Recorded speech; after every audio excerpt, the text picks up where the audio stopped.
제1차, 2차 세계대전의 전범국 독일. 과거 독일은 유럽을 넘어 전 세계의 패권을 잡기 위해 두 차례 전쟁을 일으켰죠. 이로 인해 추축국이라는 타이틀을 달고 전 세계의 눈초리를 사기도 했습니다. 그런데 오늘날 독일은 미국, 중국, 일본 다음으로 전 세계 GDP 순위 4위라는 경제 강국의 자리를 유지하고 있죠. 또 완전히 씻어낼 순 없지만 과거 저질렀던 잘못을 청산하는데 꾸준히 노력하면서 신뢰를 쌓아왔고, 현재는 유럽 국가들 중에서도 가장 강력한 정치 장악력과 경제력을 보유하게 되었어요. 이 말은즉 이후의 실질적인 맹주이자 유럽의 리더로서 자리매김했다는 건데, 그렇다면 과연 세계대전의 전범국 독일이 어떻게 유럽의 실권을 잡게 된 걸까요? 오늘은 이 내용을 한번 이야기해볼까 합니다.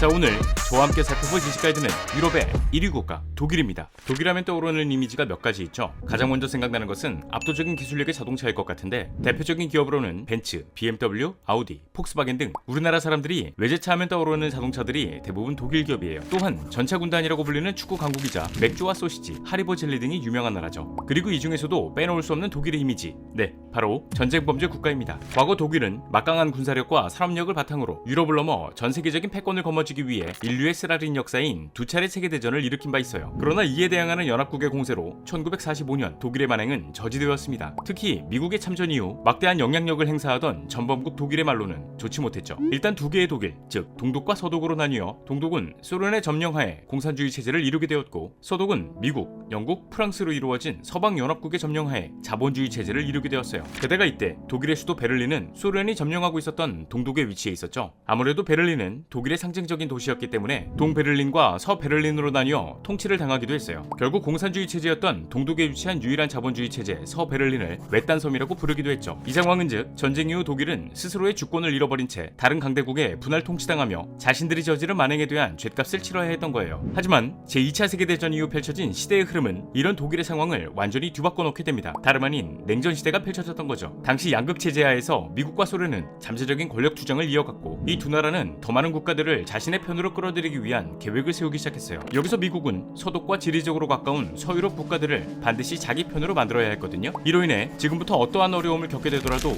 우리는 함께해야 한다라는 발언을 하며 두 가지 제안을 하게 되죠. 바로 트루먼 독트린과 마셜 플랜. 첫 번째 제안이었던 트루먼 독트린의 경우에는 공산주의 세력을 반대하는 나라에게 각종 지원을 추진한다는 계획이었고, 두 번째 제안인 마셜 플랜은 제2차 세계대전으로 인해 황폐해진 서유럽 국가들을 위해 현재 가치로 약 150조 원 상당의 천문학적인 경제적 원조를 진행하겠다는 내용이었죠. 실제로 1947년부터 1951년까지 약 4년간 진행되었던 미국의 마셜 플랜은 서유럽과 미국의 동맹 관계를 유지하면서 경제 원조를 지속해 유럽 각국의 경제력을 점차 회복시켰어요. 이 중에서도 미국 영향력 아래에 있던 서독의 경우 전쟁 이전의 경제력 수준으로 회복할 수 있었던 다른 서유럽 국가와는 달리 전쟁 전보다 더 높은 경제력을 갖추게 되었거든요. 이후 서독은 미국의 경제 원조의 탄력을 받아 1950년부터 1960년까지 축적되어 왔던 기술력과 제조업, 여기서도 특히 근면한 국민성을 바탕으로 단합해 국가 재건에 힘쓰기 시작했고, 이른바 라인강의 기적이라고 불리는 경제 부흥을 이룩하게 됩니다. 당시 서독의 GDP는 영국과 프랑스 GDP의 50%를 넘어서는 수준으로 1970년대에 들어서부터 전 세계 4대 경제 대국 반열에 오르게 되었죠. 하지만 가파른 성장세를 달리던 서독과는 달리 소련의 영향권 안에 있던 동독의 상황은 처참했어요. 먼저 분단 직후 소련이 동독 국민들에게 이야기했던 경제발전 계획은 제대로 진행되지 않았습니다. 또한 소련은 한때 서베를린과 마주한 지역에 봉쇄령을 내리기도 했는데요. 이런 정치적 억압을 받으면서 대부분의 동독 사람들은 생활 필수품을 배급받으면서 간신히 끼니를 때워야 했죠. 이 상황은 시간이 가면 갈수록 점점 심각해졌고, 참다 못한 동독 사람들은 서베를린 또는 서독으로 탈출하기 시작했습니다.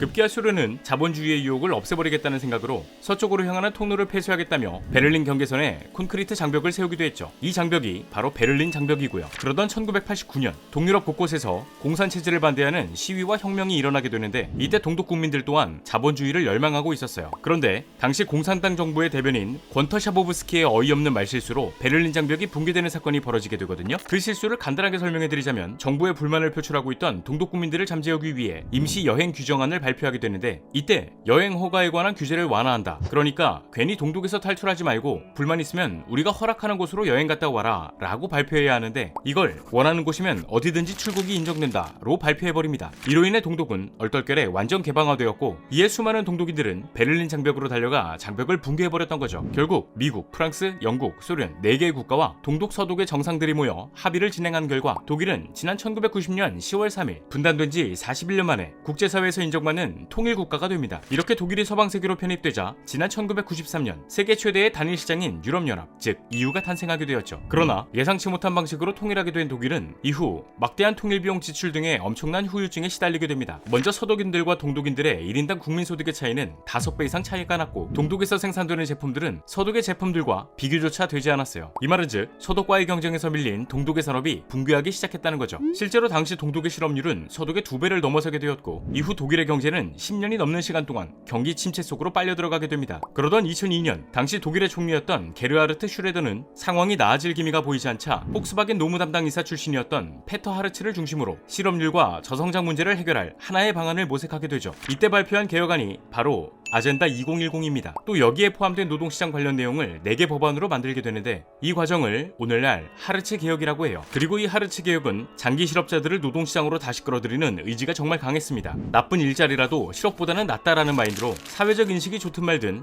노동시장의 유연화를 위해 미니잡 같은 비정규직 일자리를 대폭 증가시켰어요. 이건 고용과 해고를 보다 쉽게 만들겠다는 거죠. 또한 실업급여를 대폭 축소한 뒤 공공고용 서비스를 통해 일자리를 합리적인 이유 없이 거부하면 급여를 삭감시켜 버리기도 했는데 아무래도 이런 극단적인 개혁안이 실행된다면 국민들 입장에서는 반발이 있을 수밖에 없어요. 이 개혁으로 인해 노동 안정성이 떨어지고 직업에 귀천이 없다고 하지만 질 낮은 일자리가 강요될 수 있고 빈부격차 심화 같은 부작용을 낳을 수 있었으니까요. 그럼에도 이 정책은 지난 2005년 앙겔라 메르켈 총리 당선 이후에도 중단 없이 이행되었습니다. 그리고 이 개혁의 결과는 말 그대로 대성공이었죠. 먼저 독일의 강점인 제조업, 그러니까 자동차, 기계, 제약, 화학 등과 같은 산업을 중심으로 가격 경쟁력을 키우고 장기간 침체에 허덕이던 경제 성장률을 2006년에 OECD 평균까지 회복시켰어요. 게다가 2008년 전 세계를 뒤흔들었던 미국발 세계 금융위기, 이른바 서브프라임 모기지 사태 당시에도 독일은 가장 안정적인 회복력을 보이며 2018년까지 대규모 경상수지 흑자를 기록하기도 했죠. 결국 2005년 11.3%에 달했던 실업률은 2021년 기준 3.6%라는 엄청난 성과를 낳게 되었고요. 그리고 이때 독일은 그동안 한 나라가 독주할 수 없는 구조를 가지고 있었던 EU에서 중추적인 역할을 하게 되었습니다. 이 시점을 기준으로 EU에서 독일은 압도적인 경제력을 가지게 되는데 여기서 독일 경제에 엄청난 영향을 미치게 된 것이 있었죠. 네, 다름 아닌 유로화입니다. 먼저 독일은 2002년 전까지만 해도 마르크화를 사용해왔어요. 하지만 같은 EU 회원국으로서 마르크화의 강세를 지켜만 볼 수 없었던 프랑스 등의 국가는 독일한테 유로화를 사용할 것을 제안했죠. 결국 독일은 EU의 통합화폐인 유로화를 사용하게 되었는데 여기서 문제는 유로화가 마르크화보다 가치가 낮았습니다. 이는 노동자의 임금을 삭감하는 효과를 얻게 되면서 독일에서 생산된 상품 가격이 다른 경쟁국에 비해 상대적으로 저렴해지는 현상이 나타났어요. 한마디로 안 그래도 제조업에 강점을 둔 나라가 수출 경쟁력까지 높아졌다는 거죠. 이때 네덜란드, 오스트리아, 룩셈부르크 등도 함께 이득을 봤고요. 또한 유로화는 여러 나라가 묶여 있어 통화 가치의 변동폭이 크지 않다는 특징이 있습니다. 이는 독일이 무역을 하면서 이득을 보면 볼수록 돈의 가치가 높아져야 하는데 EU에서 함께 사용하고 있는 유로화의 특징으로 인해 화폐의 가치가 오르지 않아요. 이로 인해 독일은 높은 무역 흑자를 기록하면서 꾸준히 많은 돈을 벌어들이게 되었죠. 이에 반면 그리스, 스페인, 이탈리아 같이 자국 화폐보다 유로화의 가치가 높았던 남유럽 국가들은 노동자들의 임금이 상승하면서 상대적으로 수출 경쟁력을 잃게 되었습니다. 같은 제품으로 봤을 때 더 싸고 품질 좋은 독일 제품을 선택하지 않을 이유가 없었으니까요. 그렇게 유로존에 가입된 국가들은 서서히 독일의 경제 흐름을 따라가게 되었고 독일에 대한 의존도가 점점 커지게 됩니다. 이 상황은 유럽의 경제 상황이 자연스럽게 독일을 중심으로 흘러가기 시작했다는 거죠. 그리고 여기서 문제는 유럽의 경제 상황이 큰 문제 없이 흘러간다면 다행이겠지만 주변국에서 적자가 발생했다? 이건 독일이 돈을 흡수한 것으로 간주해 재정이 어려운 나라가 생기면 독일이 무조건적으로 움직여야 한다는 목소리가 높아지기 시작했어요. 같은 화폐를 사용하고 있는데도 독일만 계속 이득을 보고 있으니까 그리스같이 상대적으로 약소국인 나라들이 망해가는 거 아니냐, 이 같은 반응이 나오기 시작한 것이었죠. 또 이런 이유 때문에 영국이 브렉시트, 즉 EU에서 탈퇴했다는 목소리도 많이 들려왔는데 이후에는 더 이상 독일 없이는 EU가 흘러가지 못할 정도에 이르게 됩니다. 각종 정책, 국가 운영 방식 등을 독일과 의논하기 시작했어요. 독일의 지지 없이는 변화가 일어나지 않게 되고 독일의 결정이 곧 유럽의 결정이다